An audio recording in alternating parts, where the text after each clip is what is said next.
Dear student अस्सलाम वालेकुम। जैसे कि आप जानते हैं कि हम एक लेक्चर सीरीज़ पे मुसलसल काम कर रहे हैं जिसके अंदर फर्स्ट ईयर फिज़िक्स में डिफरेंट चैप्टर्स के इम्पॉर्टेंट न्यूमेरिकल्स को हम डिस्कस करेंगे। इसी सिलसिले में अब हम देखते हैं चैप्टर 6 फ्लूइड स्टैटिक्स, इसके न्यूमेरिकल्स की तरफ जाते हैं। तो ये सबसे पहले आपके सामने क्वेश्चन नंबर 1 एक्सरसाइज का आ रहा है। In a hydraulic press a force of 20 Newton is applied to a piston of area 0.20 meter square. The area of the other piston is 2.0 meter square. What is the pressure transmitted through the fluid? B. The force on the piston. तो सबसे पहले हम data देखते हैं। इसमें बहुत ही simple सा एक न्यूमेरिकल है ये। हमें एक फोर्स दी हुई 20 न्यूटन जिसको हमने F1 शो किया है। इसी तरह एरिया ऑफ द पिस्टन आ जाएगा आपके पास 0.20 मीटर स्क्वायर। सिमिलरली A2 आपके पास है 2.0 मीटर स्क्वायर।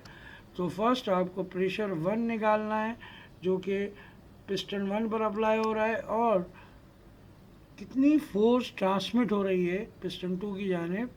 तो लिहाजा आइए देखते हैं किस तरीके से होगा ये। सोल्यूशन की जानिब जाते हैं।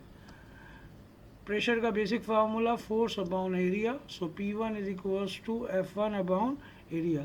Now only you substitute the values F1 20 and area 0.2, so you get P1 is equals to 100 Pascal.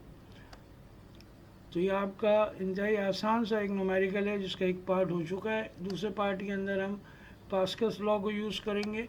इसके मुताबिक F1 upon A1 is equals to F2 upon A2। So हमें निकालना F2 है तो सबसे पहले आप इसमें वैल्यूज़ पुट करें और लेफ़्ट साइड हम देख सकते हैं कि वो बेसिकली 100 है। तो F2 upon 2.0 is equals to 100 और ये 2 यहाँ डिवाइड में है तो 100 से मल्टीप्लाई हो जाएगा। तो लिहाजा आपके पास फोर्स कैलकुलेट हो गई 200 न्यूटन। सो ये वेरी सिंपल आपके पास ये क्वेश्चन था। और इसी तरह क्वेश्चन 2 की तरफ जाते हैं। The pressure in a water pipe in the ground floor of a building is 4 into 10 to power 5 Pascal, but 3 floors up it is only 2 into 10 to power 5 Pascal. What is the height between the ground floor and the third floor? The water in the pipe may be assumed to be stationary. Density of water is equals to 1 into 10 to power 3 kilogram per metre cube.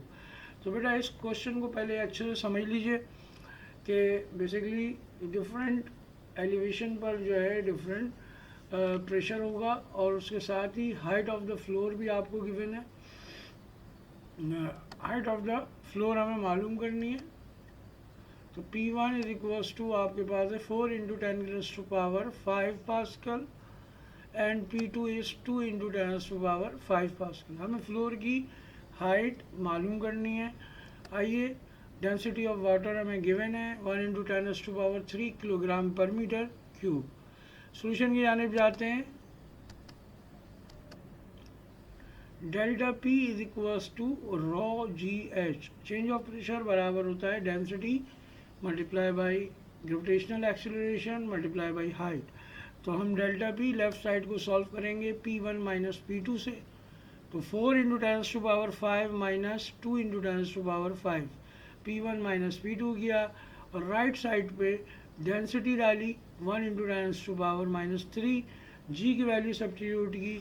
इसकी basic calculation है left side आपका solve हो गया 2 into 10 to power 5 हो जाएगा, जबकि right side पे ये दोनों फैक्टर मल्टीप्लाई होकर 9.8 10 to power 3 हो जाएंगे।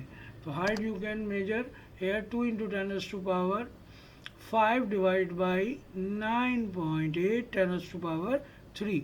तो आपके पास हाइट कैलकुलेट हो जाती है 20.4।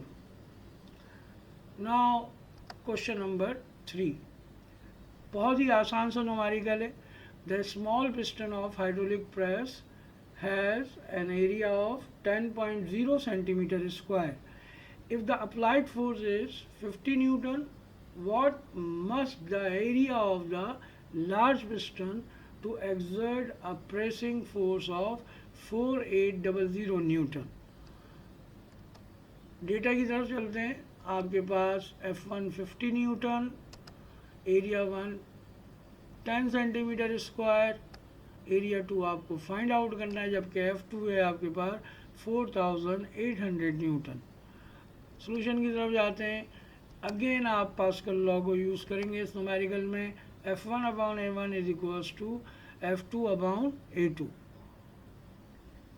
वैल्यू सब्स्टिट्यूट करें इस क्वेश्चन के अंदर. सिर्फ और सिर्फ पास्कल लॉ में वैल्यू सब्स्टिट्यूट करनी है और कुछ भी नहीं करना, just calculation. 50 upon 10 is equals to 4800 divide by A2.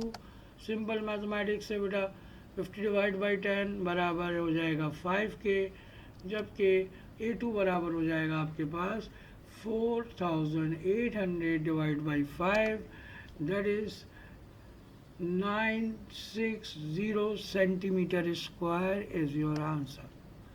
उम्मीद है कि ये न्यूमेरिकल्स आपको समझ में आए होंगे. कोई प्रॉब्लम, कोई क्यूरी तो आप डिस्कस कर सकते हैं. Thank you.